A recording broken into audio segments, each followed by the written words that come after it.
Madrigal 106. Merveilleuse angelote, aux ailes célestes, descendit du ciel sur le frais rivage où je marchais seule, selon mon destin.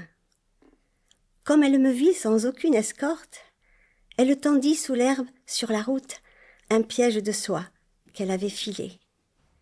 Alors je fus pris, non sans grand bonheur, car ses yeux lançaient de si doux rayons. Sonnet 107. Je ne vois pas où je pourrais m'enfuir. Telle est la guerre que me font ces yeux que je crains. Hélas, que l'excès de mal ne détruise un cœur qui n'a pas de trêve. Je voudrais fuir, mais les rayons d'amour qui m'occupent tout l'esprit nuit et jour scintillent tant qu'à la 15e année, ils m'éblouissent plus qu'au premier jour. Leur image est toute part répandue, et je ne puis détourner le regard sans retrouver leur reflet reproduit. Les forêts ne verdoient que d'un laurier, dont mon ennemi, d'une sourde ruse, entre les rameaux, sait faire un appât.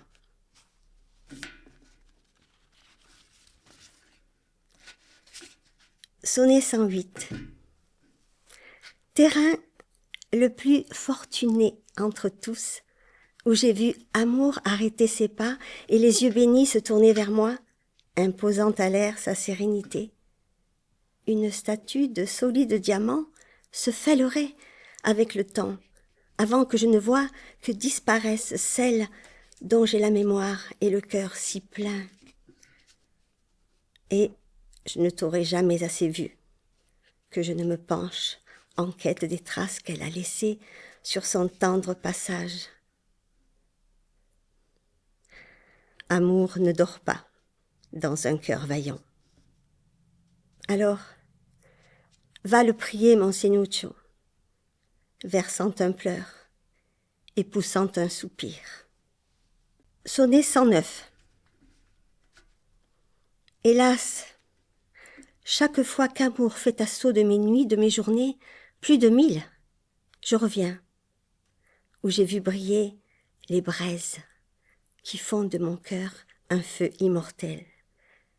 Là, je m'apaise et je me sens si bien qu'à midi, le soir, à l'aube, à laver, je les trouve tellement souveraines qu'il ne me souvient de rien qui m'importe.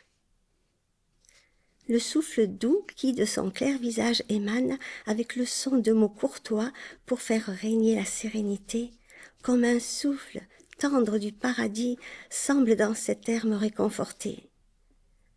Mon cœur là ne pourrait pas battre ailleurs. Sonnet 110.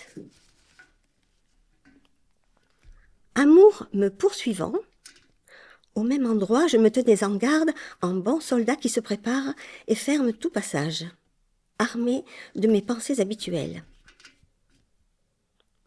Je me tournai et vis au sol une ombre que le soleil plaquait. Je reconnus celle qui, si mon avis ne m'abuse, était plus digne d'être une immortelle. Je me disais, pourquoi as-tu si peur ? Mais à peine avais-je formé ces mots que les rayons qui m'obsèdent frappaient. Comme un coup de tonnerre, avec éclair, ces deux beaux yeux scintillants m'ont atteint, accompagnés d'un si tendre salut. Sonnet 111. La dame qui porte en ses yeux mon cœur parut à l'endroit où je méditais d'amour, tout seul. Et pour lui faire honneur, je me levai, respectueux et pâle. Dès qu'elle vit quel était mon état, elle prit un air si compatissant qu'elle aurait défait la fureur de Zeus en le désarmant, brisant son courroux. Je me ressaisis et me dépassa, prononçant des mots que j'avais du mal à supporter, comme son doux regard. Je sens désormais des plaisirs mêlés à me ressouvenir de son salut, sans en souffrir, ni plus jamais ensuite.